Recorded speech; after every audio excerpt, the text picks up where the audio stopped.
Good evening, Who Dat Nation, and happy Wednesday to our Bayou Blitz family. I'll tell you, we run that 30-second promo between the time that we cut and go live. Brendan, I must be getting old or have lost a step or two because I went to get to the refrigerator to grab a bottle of water and I made it back at 4 seconds. So sprint or no more, my friend. But on that note, folks, I am Bob Rose. I'm half of your host to your Bayou Blitz podcast. And representing the other half, the younger, better looking, smarter half, is Brendan Boylan. Brendan, happy Wednesday to you. That's high expectations. You bring that out like once a month. I'm like, dang, that's really high expectations. I can get younger, but that's not anything that either of us can really control. So, other than that, yeah, everything is good. It's an interesting time to be a Saints fan and follow this or cover this team because yeah, you got all the playoffs going on and you've had some good football the last, couple days, couple weeks, some bad football as well. But everything's kind of at a standstill right now in New Orleans while the head coaching search continues and then eventually comes to an end. On top of that being weird, you guys in New Orleans are looking up and going, that's weird. I've never seen lights before. So I hope you guys are staying nice and warm. I hope you guys are staying safe and not trying to go out on the roads or anything because I know you guys are definitely not equipped for the however many inches of snow you guys got. I know that the NBA canceled some games today because of that. I also saw that some of you have had like a life-altering experience with snow. Our friend John Hendricks, I saw, tried snow cream for the first time. And I'm sitting there in my head and I'm thinking, well, dang, I guess if he's always lived down there, he's never had snow cream. I've had snow cream. I know you've had snow cream. I know your friends have had snow cream, and you've done all that. And a lot of you at home watching and listening have done that. But man, some of those people in New Orleans, life-changing things going on. Well, and John, a couple years back, John came up here. He and I covered the Saints Steelers game, in Pittsburgh, and in the fourth quarter, and then through our post game promos on the field. It started to snow. Nothing heavy, nothing that stuck, just snow. And he was kind of marveling at that then. That wasn't the first time he'd ever seen snow, but even he admitted himself that he could count on one hand. So, John, if you're watching and you're eating the snow, avoid the yellow snow. Yes. That's my advice. That's my advice to all you guys down there. Other than that, I echo what Brendan said. Stay safe, but have fun. Enjoy it. I mean, this is a once-in-a-lifetime event for some of you. I know I was on with Alan Ulrich and Under the Dome last night. Alan, Debbie, and their three kids were just out enjoying the day for part of it. So yeah, I mean, just enjoy it. Because that city, that area is basically shut down until some of that stuff melts away. So if you're off of work, if you're off of school, good for you. Have a ball, because this might be the only time you see this kind of significant weather event. Yeah, absolutely. You're 100% right. Enjoy some hot cocoa. Have some comfort food. I know even here we got some snow here yesterday. Nothing crazy. Maybe an inch of snow. And the last 2 days we've had just hot dogs, baked beans, mac and cheese, like some good, warm, comfort food. So hopefully you guys are doing the same. Logan says the snow was awful and the Northerners can keep snowy weather. Look, I'm away from it, right? I'm more south, and I still get it occasionally. And I'm with you. It's very pretty to look at. You get maybe a day or two where you can run around and have fun with it if you have kids, nephews, nieces, etc. It's fun to see their reaction to it. And then you're like, just go away. I want to continue with my life. And you're like, I can't get out of my house. I can't do anything. Please go away. So yeah. Well, up here, Up here we got a couple inches, a few inches spread out over a couple of days, which is nothing for these parts. Our major issue has been the temperature. Um, it we woke up to -8 degrees with like a -20 or -25 wind chill. It's been negative negative wind chills the last 3, 4, 5 days. So yeah, that's the bigger pain for us. But those of you that watch Brendan and I, you know that I'm a beach boy at heart, so I loathe winter. So I'm with you, Brendan. I don't mind. In fact, I kind of like the cold and the snow flurries and maybe a dusting around Thanksgiving, maybe Christmas, New Year's, sure. Once January 2nd hits, I want 80, 85, 90 degrees again. Yeah, that's just me. Well, look, even the nice paradises, if you will, by me got some snow. Mhm. Family beach condo is at Myrtle Beach. They got 6 inches of snow or something crazy like that down at Myrtle Beach. So, needless to say, I'm really happy it's not our week to have a beach condo. That would have stunk. With all that said, we do have some Saints news to talk about, and the biggest being the Saints can cross one particular head coaching candidate off their list. It's a familiar face, a familiar name, and a guy that we've talked about a lot over the last 2 weeks, and that's Aaron Glenn, who played with the New Orleans Saints back in 2008 and was a part of the coaching staff for a long while before ultimately taking the defensive coordinator position with the Detroit Lions a few seasons ago. Aaron Glenn has agreed to become the head coach of the New York Jets. And there were some rumors and what have you going around sometime yesterday that the Jets did not want him to leave the building. The goal was to keep him there, get a contract done. He did leave the building, which gave some Saints fans some, well, at this point, false hope that the Saints were going to be able to bring him in for a second interview and potentially work something out. That never happened. He ended up taking the job with the Jets. And mind you, some of the inner circles of Aaron Glenn leaked a little bit of information last week that the preferred spot was New York the whole time. So, Bob, the 2 questions I have. First, your initial thoughts and reaction. What are they? And then 2, and we're gonna dive head first into deep, thoughtful questions. And that is, does this prove that the Saints' job is one of, if not the least attractive job in the NFL right now? Because the Jets would have been down there on as well. I think the Jets would have been near the bottom, only surpassed by the Raiders' position, in my opinion. And I'll openly question Aaron Glenn's intellect, for choosing the Jets, because, and I say it that way because Aaron was a pretty hot name. It has been a pretty hot name this offseason, has had several interviews, several teams reportedly interested in him. Next to Ben Johnson, it almost felt like Aaron Glenn could have just about his pick of jobs. And he chose the New York Jets. What do the Jets have to offer? Are they a more talented roster than the Saints? Not in my opinion. If people want to talk about the mess that the Saints have at the quarterback position, I'll take that mess in if you'll pardon the pun, a New York minute over the mess that the New York Jets have with a whiny, overrated, way over the hill, drama queen, locker room distraction named Aaron Rodgers. And then you have a dysfunctional front office in New York.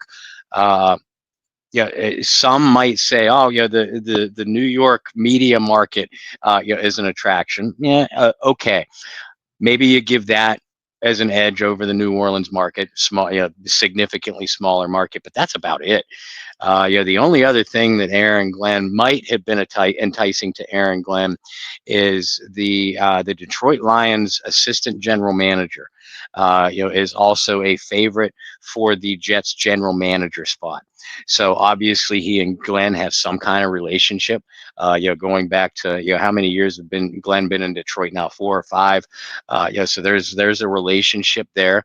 And there is something to be said for, okay, I not only want to say and how I build my team, who I draft, who I sign, who I keep, etc. But I'd love to have a good relationship with the general manager. So I could see that being enticing to Glenn. But other than that, and the fact that New York is a mega media market, if that's attractive to you, those are the only two ways that I see the Jets having the edge over the Saints. So my initial reaction is a little bit of disappointment. Now I wish Aaron Glenn all the best. I think he's an outstanding football coach, and I think he's going to do a good job if he's allowed to. If he's allowed to succeed, I think he'll be a success. But I'm disappointed for New Orleans because Aaron, as you know, Brendan, and as you know, viewers, Aaron was on my own short list of hopeful candidates that I was keeping my fingers crossed that the Saints might bring in. So I mean there it is. The Saints didn't get him, so they're on to Plan B, which we'll get into in a minute as soon as we get your reaction to it. Yeah, I think the thing for Aaron Glenn is, remember how long he spent with the Jets in his playing career. And let's not also forget one of the first places to give him a job after retiring from the NFL was with the New York Jets as a scout. So obviously there's a connection from playing. Yes, it's been over a decade, but did work for the Jets for a couple of years before getting into coaching. Cleveland, I believe, was the first place he got a coaching job. So you have that connection there. And I can only imagine being drafted by a franchise, being a 3-time Pro Bowler for a franchise.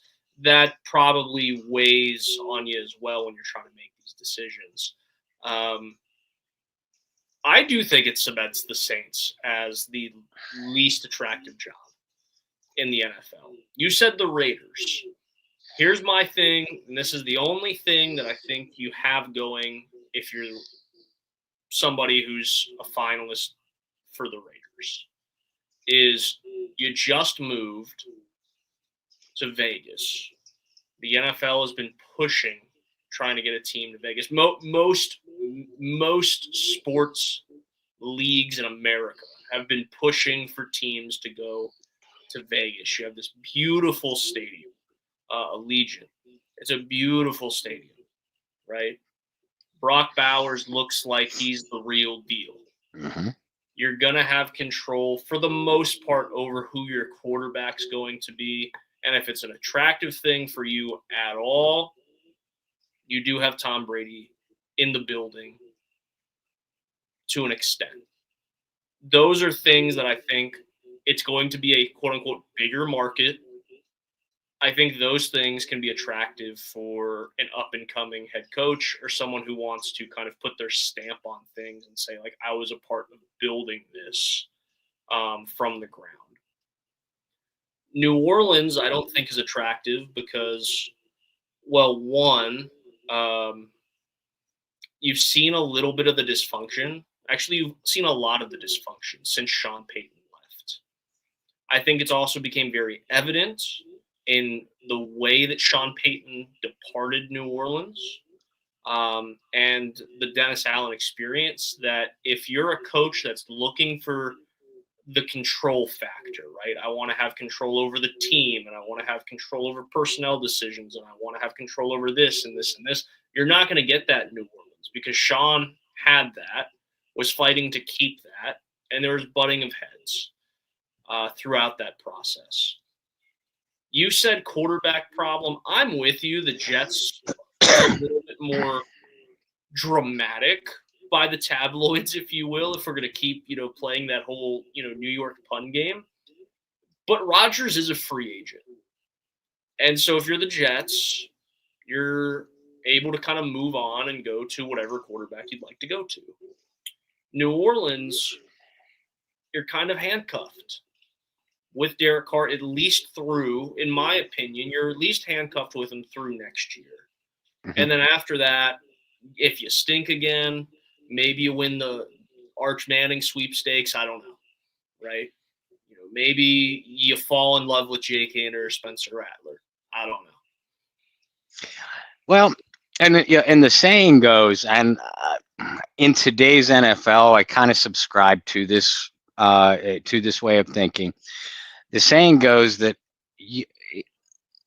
if you're a coach looking for a destination, ultimately you want one of two things. You either want a younger franchise quarterback, or you want a way to get a younger franchise quarterback. New Orleans doesn't have it and is not really in a position to get it. Yep. Not with the 9th overall draft choice. But who's picking 7, 8, and 9? The Jets, the Raiders, and I don't remember who has 7, 8, but each of those. So one of them has 7, one of them has 8, and the Saints at 9. So a very similar position. You look at free agency. You mentioned Aaron Rodgers being a free agent. Who else is going to be a free agent? You think Sam Darnold's the answer? Jimmy Garoppolo, Jameis Winston, as much as we love Jameis as a person, Daniel Jones. I think Geno Smith is a pending free agent. So in other words, again, you have no, if you're any of these three teams, you have no answer to, you have a negative answer to, do we have a franchise quarterback in place? No. Do we have a way to get one? No. Unless you believe that Shadur Sanders or Cam Ward or Quinn Ewers, any of those draft eligible quarterbacks, if you believe that one of them is a franchise guy, then okay, you have a potential way to get him. You might have to move up a couple spots, but that's possible to do. So that's why I don't consider any of these three franchises desirable destinations. Me personally, I'd pick New Orleans over the Raiders or the Jets. You presented a case for the Raiders. Some could present a case for the Jets, but I think all three are in really dire straits. As far as coaching destinations and the potential for immediate improvement. Right. I think the other thing to kind of make the case for the Jets, and you kind of alluded to it, the Jets are going to be looking for a new GM as well. So, as are the Raiders, I believe. So again, starting from the ground with nothing and being a new head coach and a new GM, hopefully you have a good relationship. Hopefully you guys, are on the same wavelength and the same page on how you want to build it up. Well, that's not the case in New Orleans. You've had the same GM for a very long time. Both the Jets and the Raiders, you kind of presented it to, is you do have the freedom, if you will, to find your franchise quarterback, whether it be in the draft or free agency, or whether you have a bridge quarterback this year and then go get your guy next year, whatever it may be. Some of the quarterbacks that maybe you trade up for. Maybe one of those teams really loves Jackson Dart out of Ole Miss. I knew I was forgetting somebody. He'll be probably in that range from like 7 to 10. I don't see him passing 10 because somebody's going to want to trade up and get him. Former 5-star recruit. But, again, this is a very weak quarterback class. And it's no offense to those guys. But outside of Shador, Cam Ward, okay. But in any other draft, would Cam Ward be considered a top 10 pick? No. I just brought up Jackson Dart. In any other draft class, would Jackson Dart even be considered a first-round pick? I don't think so. I think he'd be considered maybe a guy that when you turn on the TV for day 2 and he's still available, there are teams calling to try to get up into the top of the second round. I don't think he's a top 10 pick in any other draft, which you and I are going to have so much fun with this draft, with how bad this draft is. Yeah. But nonetheless, that's kind of what you're looking at. If you're New Orleans, if you're the Jets, if you're Vegas, Carolina's not looking for a franchise quarterback, but that's kind of what you're working with. Mm-hmm. So again, yes, you do have the freedom if you're the Raiders or the Jets to go get that guy. If you like one of those guys, if you absolutely fall in love with one of those guys. In New Orleans, you're kind of handcuffed to Derek Carr, which I think makes it less attractive. I think the aging defensive stars make it unattractive, right? As good as DeMario Davis has been over the years, and had some games certainly this year, you're starting to see some of the age of DeMario. Physically, not mentally, still one of the best brains in football minds on the defensive side. Cameron Jordan, you saw the drop off. Tyrann Mathieu, you saw the drop off. So you're looking around, you're like, okay, like Brian Bresee had a good year. I don't think it gets talked enough about. He had a good year in some aspects, especially as a pass rusher. Didn't have a good year in other aspects. I'm sure you're going to write about that. Mm-hmm. Kool-Aid McKinstry had some moments that he was thrown into. Alontae Taylor had some good moments. Also didn't have some good moments, right? It's like I don't look at the Saints and go, that guy, outside of Alvin Kamara. Now, again, the Raiders, you can look at Brock Bowers and say, like, he's going to be, on paper, knock on wood for Brock Bowers, he's going to be one of the best receiving tight ends in football for a long time if he can stay healthy. You look at the Jets, it didn't go well this year. A lot of that had to do with Aaron Rodgers, but Garrett Wilson has the potential to be a really good receiver in this league. Breece Hall, when healthy, is a really good running back in this league. Mm-hmm. You have building blocks. I don't see that in New Orleans. I see a team that is kind of just a shell of what it once was. And we've talked about this. So that's why I don't think it's a super attractive position. And I'm looking at some of these comments here. Libby saying she's scared to find out who they're going to end up with. Jerry saying, Libby, get ready, because I am. So just that whole back and like that's the mindset of the current fan base. So Bob, with that, do you feel like the Saints are going to get the leftovers? They have some second interviews lined up with some guys. How do you feel about what's left? The public perception right now, is that the Saints, the Raiders, the Jaguars, and even the Cowboys, who are the teams remaining, with head coaching vacancies, that these teams are going to get the leftovers because everybody wanted Aaron Glenn, Ben Johnson, or Mike Vrabel.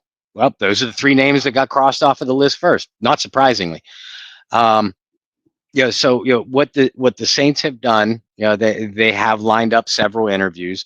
This week, as a matter of fact, they had Mike Kafka scheduled for an in-person interview on Tuesday, Aaron Glenn scheduled for an in-person interview on Wednesday, and Mike McCarthy scheduled for an in-person interview on Friday. Now, obviously, the weather in New Orleans literally shut the entire city down.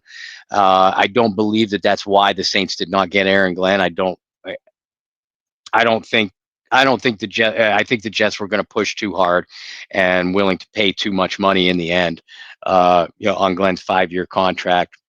So I don't know. I don't think the weather affected that. But they're going to reschedule with Kafka.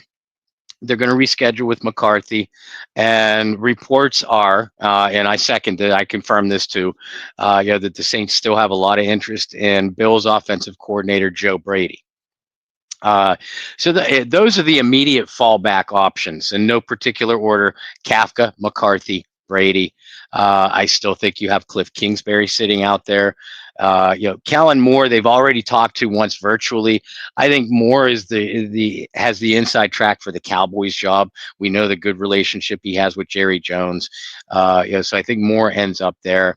But in a lot of the public's mind, Joe Brady is their front runner, with the fallback, emergency button press of Mike McCarthy.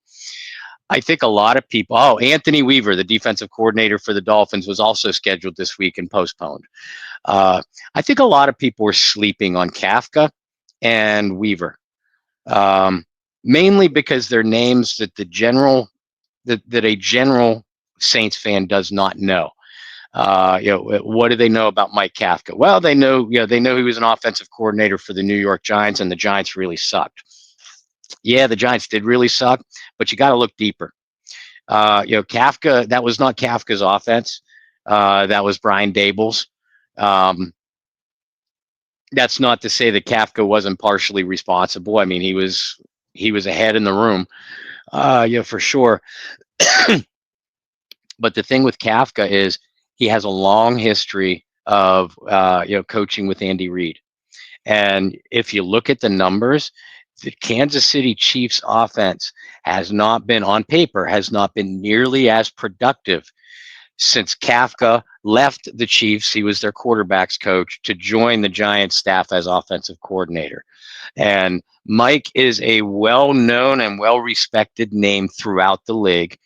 Not to mention having worked with Andy Reid, you have that Andy Reid Rolodex nice and handy in your phone where you could go through and look at, okay, this is a contact, this is a contact, this is a contact. Why is that important? Well, whoever the coach is going to have to hire an offensive coordinator, hire a defensive coordinator, hire positional assistants.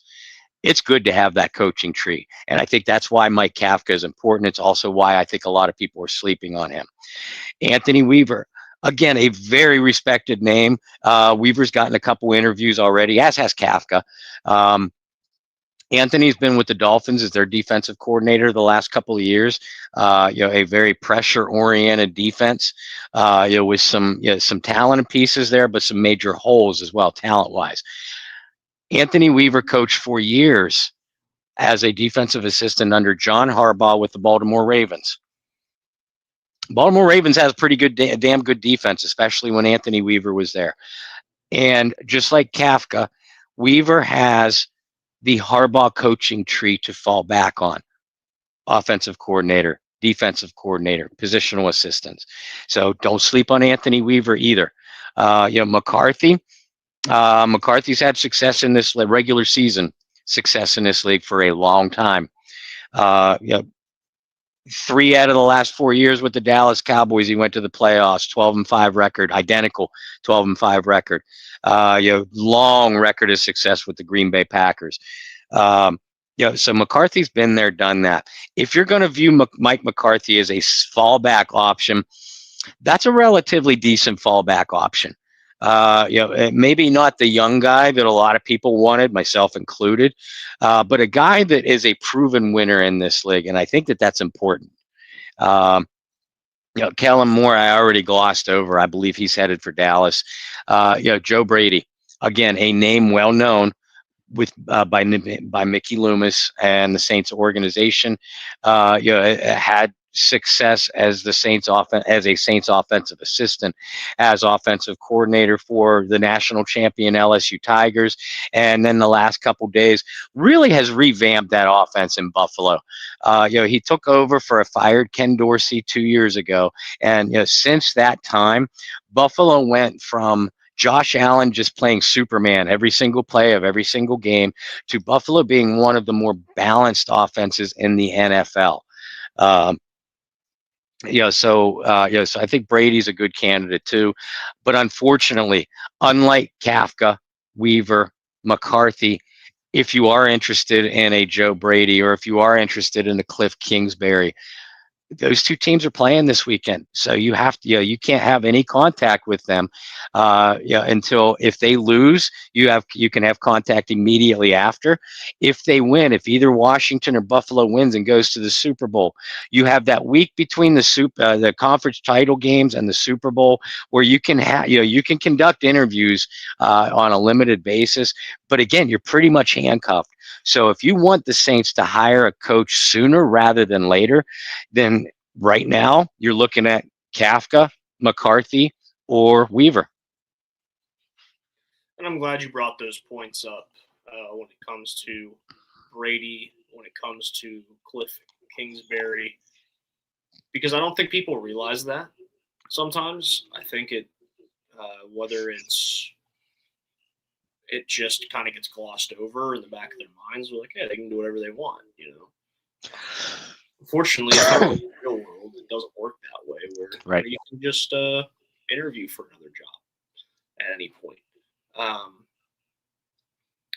I've shared my thoughts. I did with Aaron Glenn a few weeks ago, and I did with Joe Brady. But just to remind everybody where I stand, I'm with you, Bob. I think Joe Brady has utilized the running game a lot better in Buffalo. I always thought James Cook was a really good running back. Mm-hmm. Never really utilized the right way under Dorsey, given he was hurt too as a rookie. But he's playing good ball now. Good compliment to Josh Allen, who's a real MVP candidate year in and year out, and gets that rematch against Kansas City this weekend, which I think will be that's the game to watch in my book.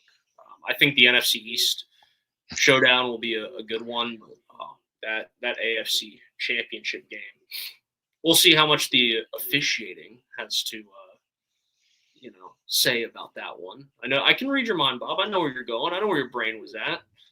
But I would really like to see Buffalo get back. It's been a long time since they've been in the Super Bowl. But I digress. I wouldn't love Brady for the same reasons I said I wouldn't love Aaron Glenn, because I just want the ghosts of Sean Payton to exit New Orleans. So I'd like to start completely fresh. With that, you brought up Anthony Weaver, who I think is underrated, a guy that impressed. Was it last year he got some head coaching interviews as well? Mm-hmm. Really impressed, got a lot of second interviews, but just didn't get the job. It just feels like he's one of those guys that's just knocking on the door of getting a head coaching opportunity. So he's one of the guys I'm really watching out for. Like you said, Mike McCarthy's not a bad consolation prize if you look at it that way. He was a guy, I think it was 2 weeks ago, Bob asked, hey, there's some, give me a couple names of guys that the Saints have not formally requested interviews for. McCarthy was like the first name out of my mouth. He wasn't fired. His contract had yet to expire to become like a free agent of the head coaching world. But I still think like that's a good one. And at his age, maybe he just becomes like what do they call it? Offensive passing game consultant or something. Who knows? Well, look, I mean, we talk about bridge quarterbacks. Maybe McCarthy is a bridge coach, to build the team back up, maybe sneak into the playoffs a couple of years, while you groom a younger guy, a younger assistant, to step in if and when McCarthy decides, okay, I've had enough, I'm going to retire and send myself off to pasture. It could be. But I don't think that's a bad consolation prize for the Saints if they go, that route. I don't know personally what I would want one way or another, right? Because you mentioned almost a bridge coach with McCarthy. I think you could go younger. But if you go younger, you're bringing in a young coach through a rebuild, which isn't always the most fun thing in the world either. Mm-hmm. Sometimes you'd rather have a more veteran head coach to go through the rebuild. And I always use this example. And maybe it's not a great example because it's not like the Saints are like knocking on the door of being a team that can really contend. But how many times have you seen it where you hire a coach, team gets built up, that team starts knocking on the door, and then they cut ties with the head coach, they bring another one in, and that head coach is the one that puts them on the line. Right? Mm-hmm. We've seen that across multiple sports over the years. Well, by contrast, we've also seen a coach come in a rebuild type of situation. It looks like progress is being made, but ownership loses patience, fires that head coach, tries to hit the reset button, and they end up going in reverse too. Yeah, it can go either way. That's kind of where my concern is with this team if they go young, right? We're playing devil's advocate on everything. Mm-hmm. Welcome to the Devil's Advocate show. That's where I am if the Saints go young, is that they're going to get a guy who really builds this team up maybe 3 years from now. Everything's lined up. It's looking like they have a team that can go compete in the NFC regularly again. And then and they either hit reset and go in reverse, or they bring in another coach that can't quite get them past that line either. Now, if they go older, it almost comes across as if they're going, we are resetting, we are going for a rebuild, and this is a coach that's just going to get us through that. So it's like either way, there's definitely problems and there's concerns. Mm-hmm. Because let's face it, I spent a lot of time today talking about it. This is not a team that has a whole lot going for it right now when you look at the roster. It's just not as talented of a roster as we thought it was. And that's okay. But typically, when you have a roster that does not appear to be as talented as it was, you're able to move some pieces around, get younger, bring in some younger talent. And unfortunately, the Saints roster also can't do that because they owe people a crap ton of money. So again, you're kind of stuck. And so if you bring in that older head coach, you're admitting that you're stuck, and you're just bringing in a guy to essentially, hey, like it's almost like calling Grandpa. Hey, Gramps, babysitter just kind of bailed on watch the kids for a while. But then if you go younger, it's like, if you go younger, we're going to see pictures of this young head coach 4 years from now, and it's going to look like he aged about 20 years because you just put him through a rebuild. So again, like I don't know. It's like lesser of two evils. Like I don't know which way I want this team to go because this is not a quick fix. No, it's not. And you're going to need patience and loyalty from your ownership and your front office, which is actually another reason why I would give the Saints an edge over certainly the Raiders and the Jets as far as patience from your ownership. Because it's going to, I think all of us can agree, this is most likely going to take more than 1 year, probably more than 2 years. As long as you show progress, hopefully the ownership will remain patient with you and see and be on board with your vision. Again, you got to show progress. And traditionally, Mickey Loomis, the Benson family, they stuck with Dennis Allen longer than they should have. They stuck with Sean Payton during those 3 straight 7 and 9 years when the Saints had among the worst defenses in NFL history for 3 out of 4 straight years. A lot of teams, even though Sean had won a Super Bowl, it doesn't make you untouchable. Ask Peterson, ask McCarthy, ask Mike Shanahan. You win a Super Bowl, you're not untouchable, man. But there was never any question that Sean Payton was not going anywhere. Even pre-Sean Payton with Jim Haslett, you can make a strong argument, and I'd agree with this, that the Haslett teams regressed between 2001 and 2004. I'll give the Katrina year a pass for obvious reasons. But there was never really any question that the Saints were not going to move on from Jim Haslett. Now, in 2005, they had no choice.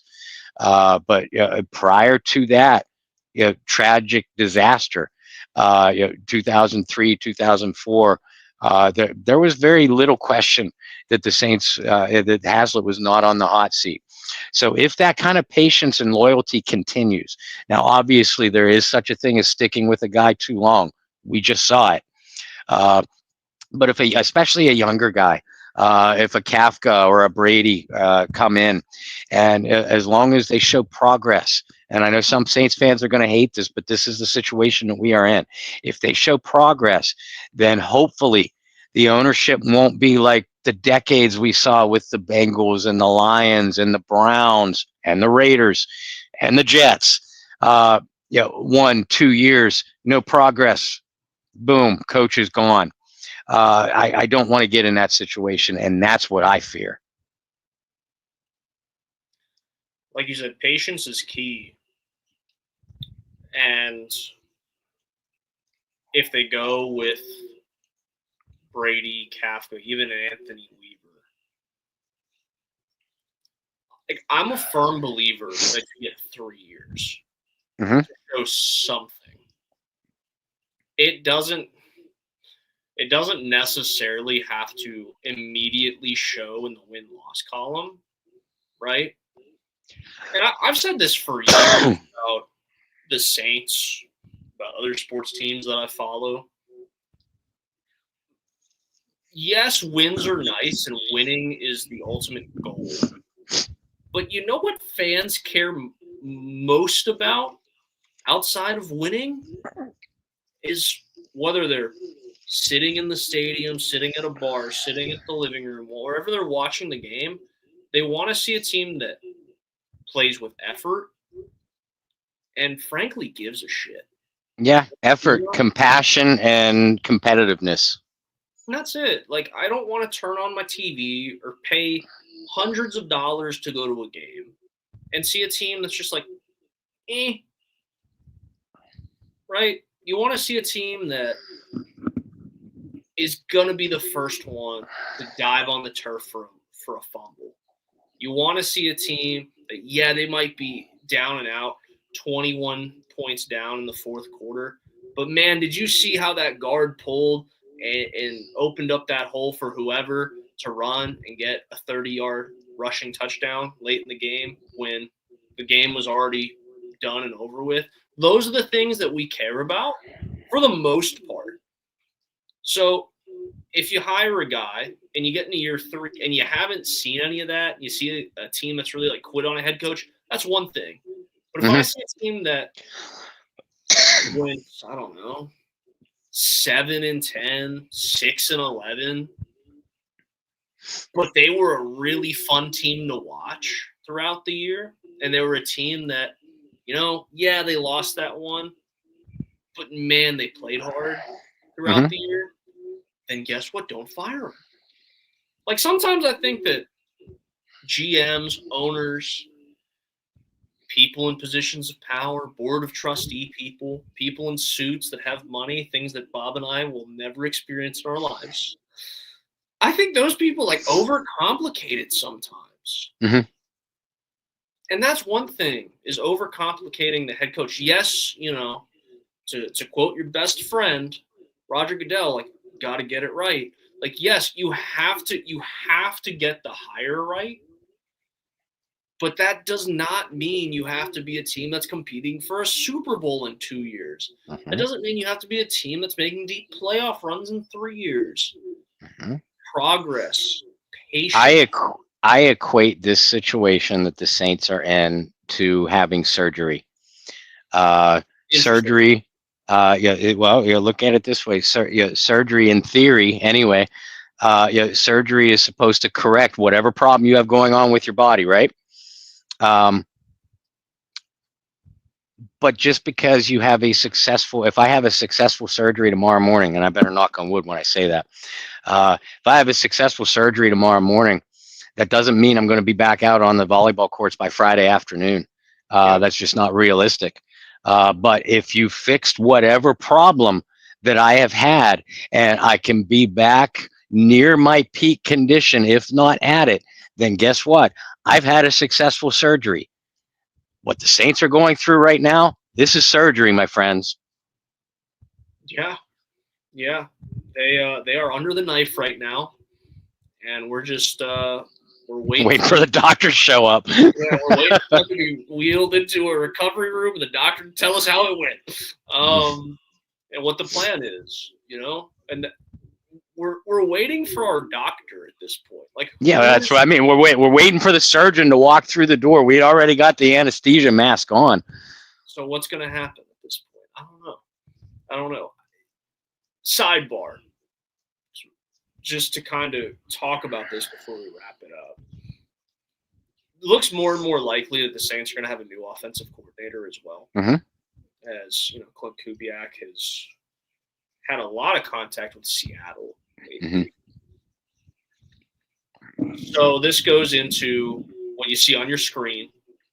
Alvin Kamara sharing his pick for head coach, and this all ties in together. So Alvin Kamara, kind of out of nowhere on social media, tweets out, X's out, tweets out. We still haven't came to a conclusion on what this is. I better stop there before I start talking about Elon Musk. But but anyway, whatever. He posts on his X account something along the lines of, my pick for head coach rhymes with fizzy. And it was like, okay, like, that was random. Where did that come from? This was before the Aaron Glenn news broke, I believe, as well. So you're like, okay, kind of out of nowhere. Some other members of the team kind of chime in off of that. And so my question is kind of this. What do you think Darren Rizzi really has a chance to get the job? And then 2, what happens at offensive coordinator if he does? Do you awkwardly just go, hey, Clint, can you fly back from Seattle? Like, I know you've had some really great conversations there, but we need you back. What does that process look like if Rizzi gets the job? And what's interesting is for 50 some odd minutes, we've talked about Kafka, McCarthy, Brady, Kingsbury, Weaver. We did not mention Darren Rizzi. And the only official in-person interview that the Saints have had is with Rizzi. Now, again, weather was a major determining factor in that. Is Rizzi a possibility? Yeah, he is. I wouldn't consider him a strong one. Both you and I have talked about wanting to change the culture in New Orleans. I think if you stick with Darren Rizzi, and I like him as a coach. I love his passion. I love his emotional style. But I feel like if the Saints go back to Rizzi, we talk about McCarthy as a fallback option.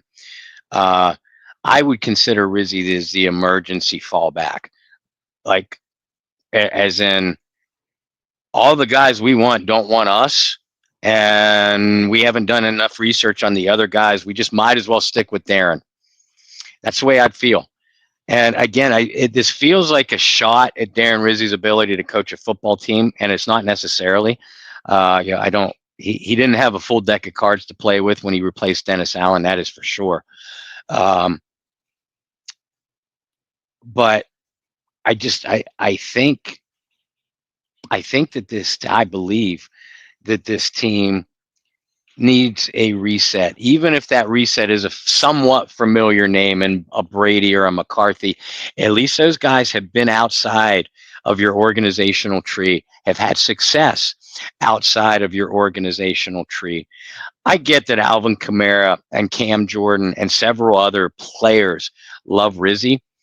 And I'm not necessarily against trying to keep your star players happy. But when your star players contributed to an abysmal 5-12 season, I'm sorry, Cam. I'm sorry, Alvin. Most of the influence you have in this, in major decisions like this, just went right out the window. But yeah, if they go back to Rizzi, that's exactly what takes place, Brendan. Then you do call Clint Kubiak and you say, "Hey, I'm interested in having you back." If he is. You call Joe Woods, you call these other guys, because all the Saints assistants, as well as all the assistants for the other teams that who fired their head coaches, they were all given the green light to interview with other teams. That's just what you do, unless you're going to, by default, hand the team over to an assistant, a la Dennis Allen situation.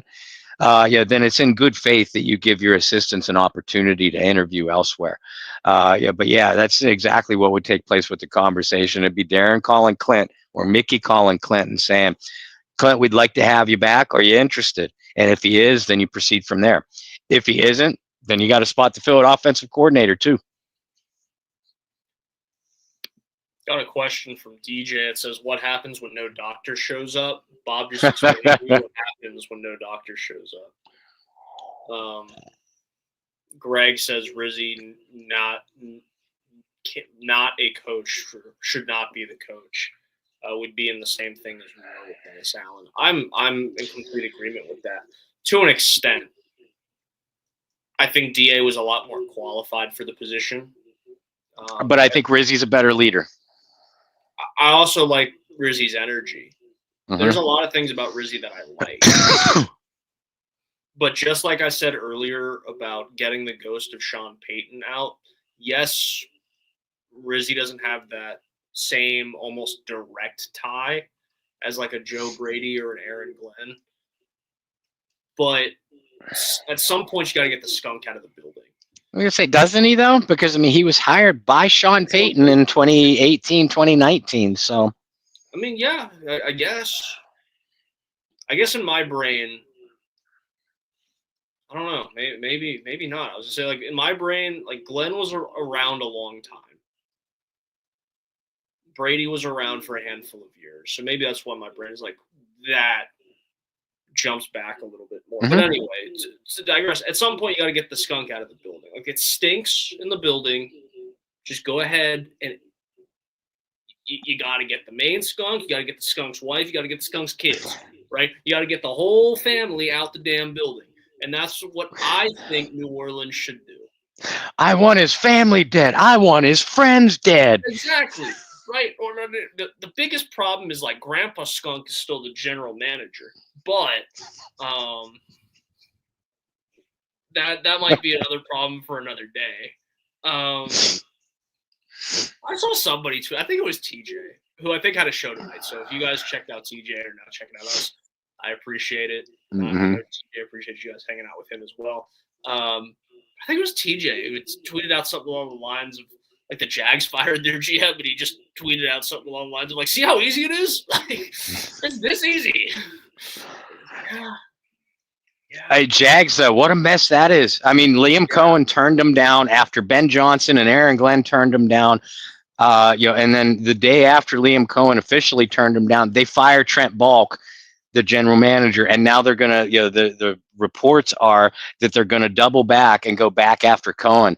Imagine what that says for Trent Balk if Liam Cohen now says, "Yeah, I'll talk to you now." Yeah. I also think if you're a Jags fan, like, life's got to be really hard because the Jags have been bad for so long, and you've had some bright spots, right? Like, Maurice Jones-Drew does not get talked enough about when you talk about, like, good running backs for that time period. You know, Fred Taylor, because they were Jaguars. Leftwich and Gerard, who are kind of the same quarterback. When you really think about it, like, they weren't bad. Like, we're not talking about, like, abysmal, like, teams with, like, no talent. Like, I can think of much worse teams during some of those years for the Jags, but they could never make the leap.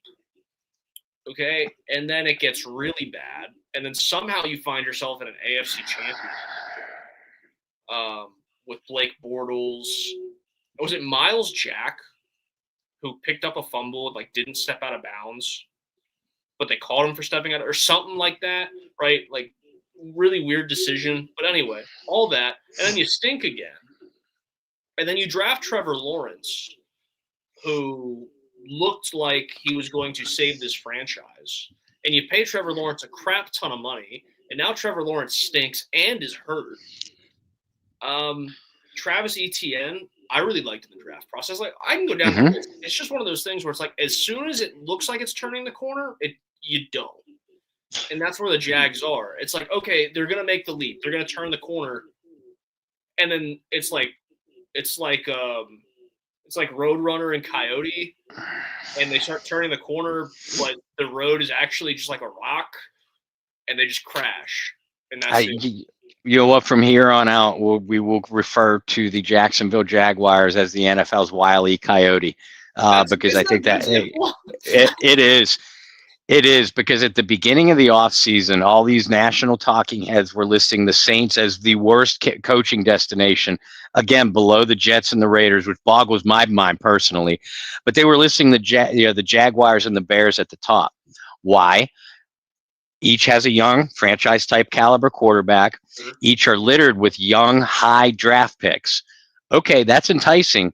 But again, look deeper. Idiot front office in both cases, idiot ownership in both cases, and you talk about a loser's mentality. And I know Chicago's won a few championships, and is one of the, I guess you could call them a blue blood. But yeah, it's been a long time since they've been relevant. The Jaguars have shown flashes, as you just pointed out. The Mark Brunell days, they were a powerhouse. But again, couldn't get around that corner, couldn't get out of their own way at the end of the day. So you got to look beyond. The quarterbacks are in place, enticing for a coach, as I myself said, to open the show. A lot of young talent.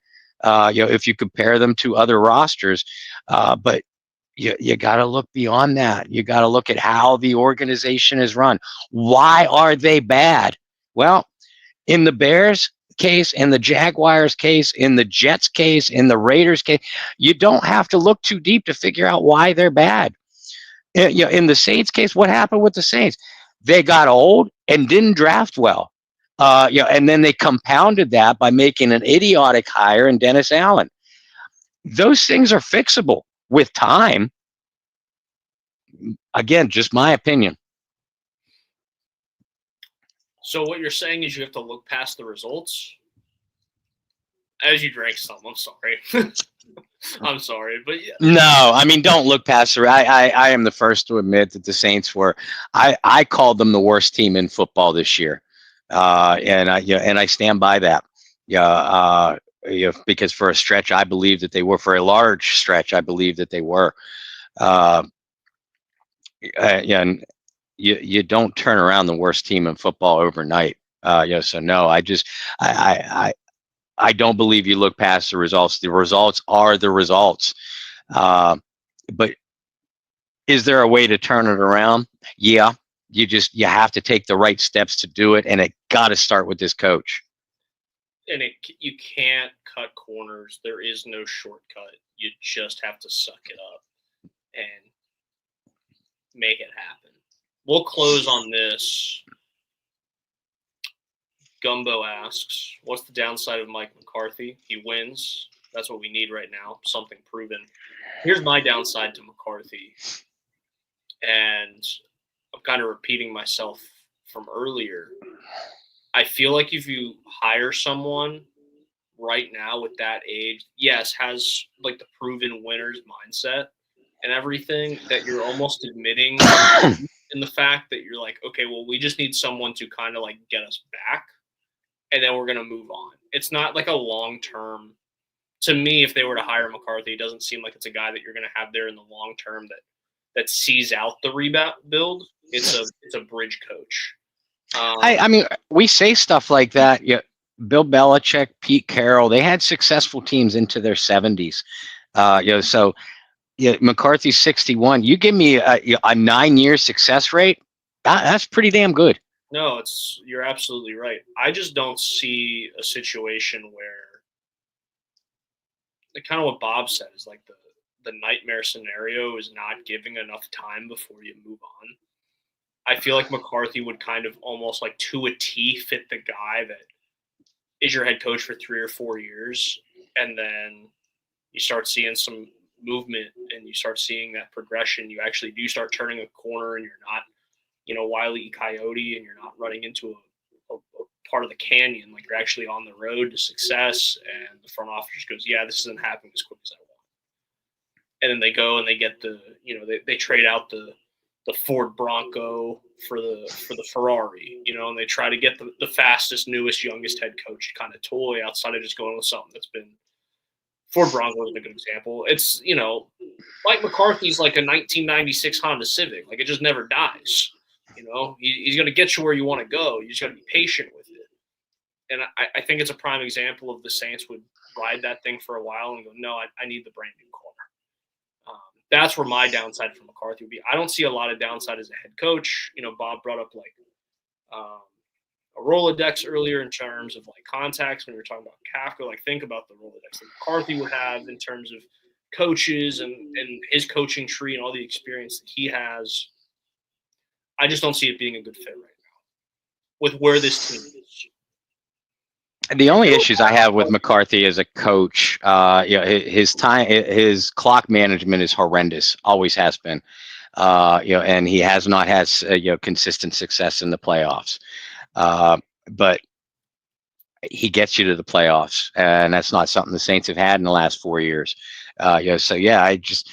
I don't see a lot of downside of Mike McCarthy as if you put Mike McCarthy on my sidelines as my head coach, I don't see a lot of downside as Mike McCarthy as a coach.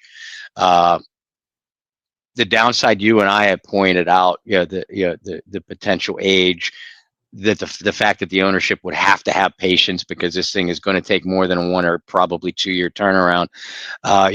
Those are potential pitfalls, but that's not on McCarthy necessarily. That's on front office and management. If you go with the shiny new car on the lot, but it's a lemon that came off of the assembly line and blows an engine before you even get home.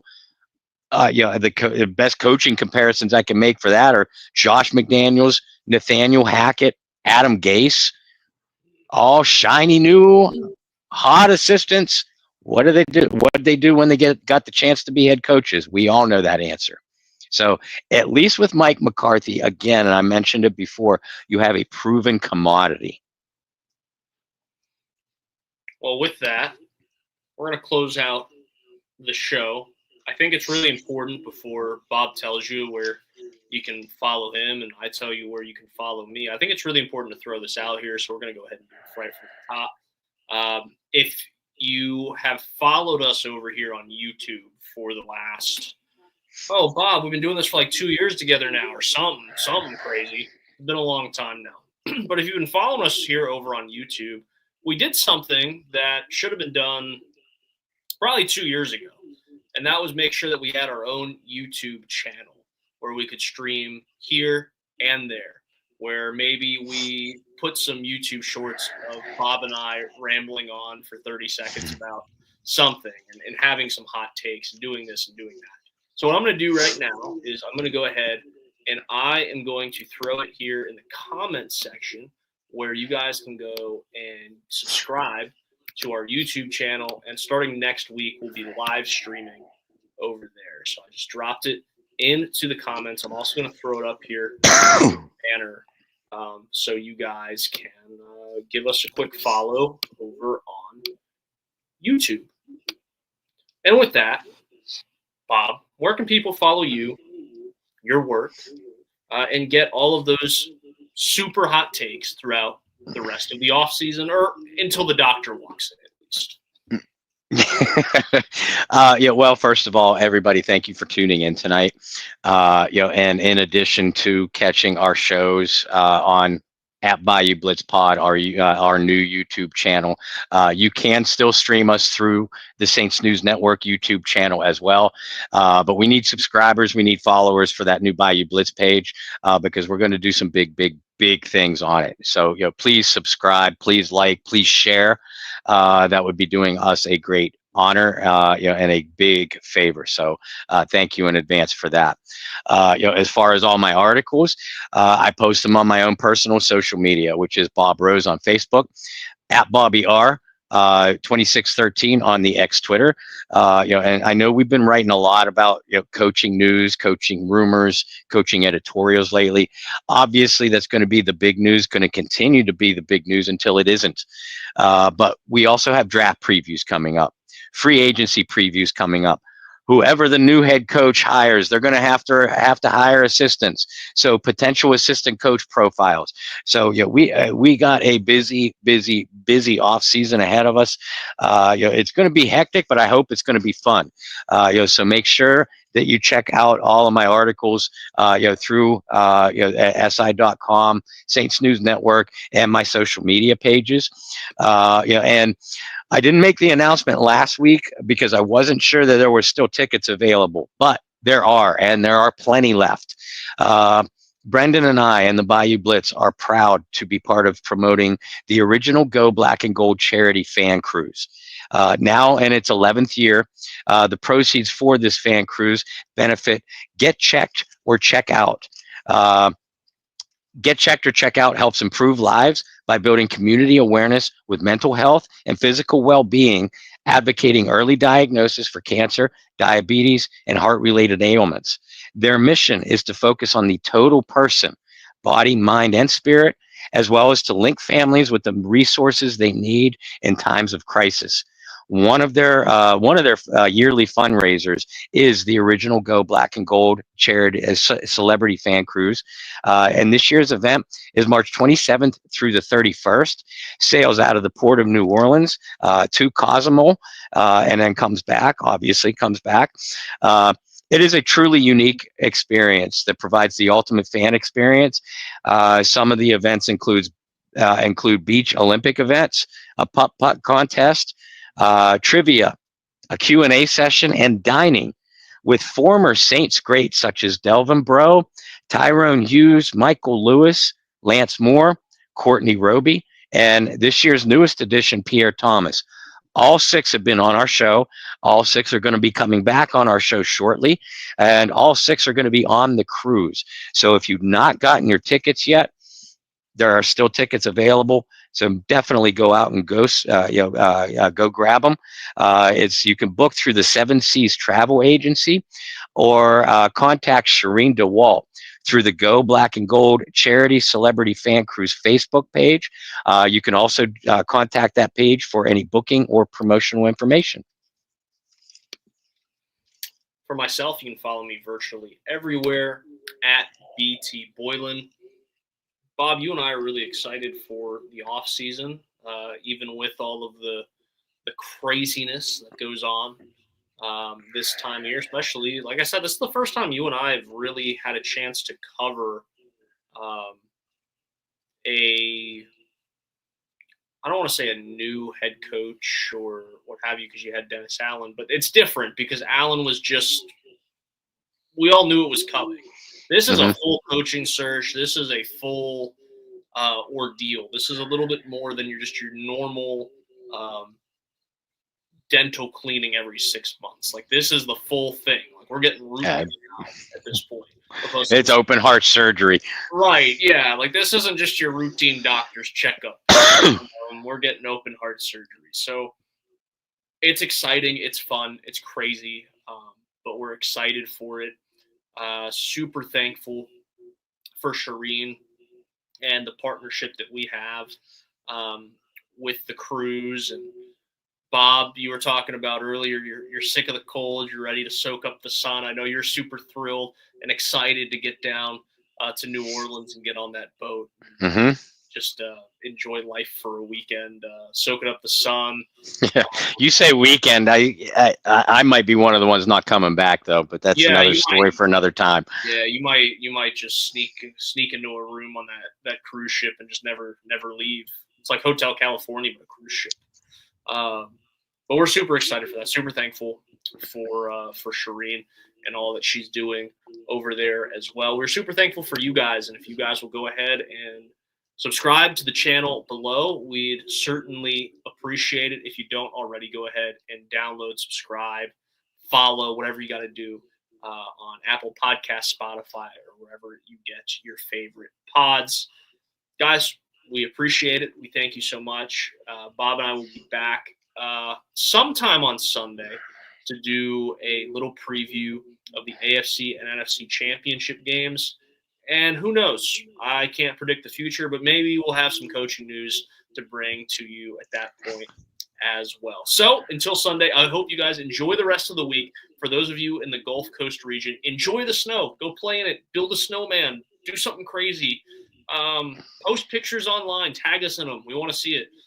Because I know for you guys, I'd say majority, probably all of you guys, it's probably the first time you guys have ever had snow in your lifetime in the city of New Orleans. So you guys enjoy, have fun. Thanks for tuning in for another edition of the Bayou Blitz podcast. Until Sunday, find some peace, spread love, practice positivity. See you then. Who dat?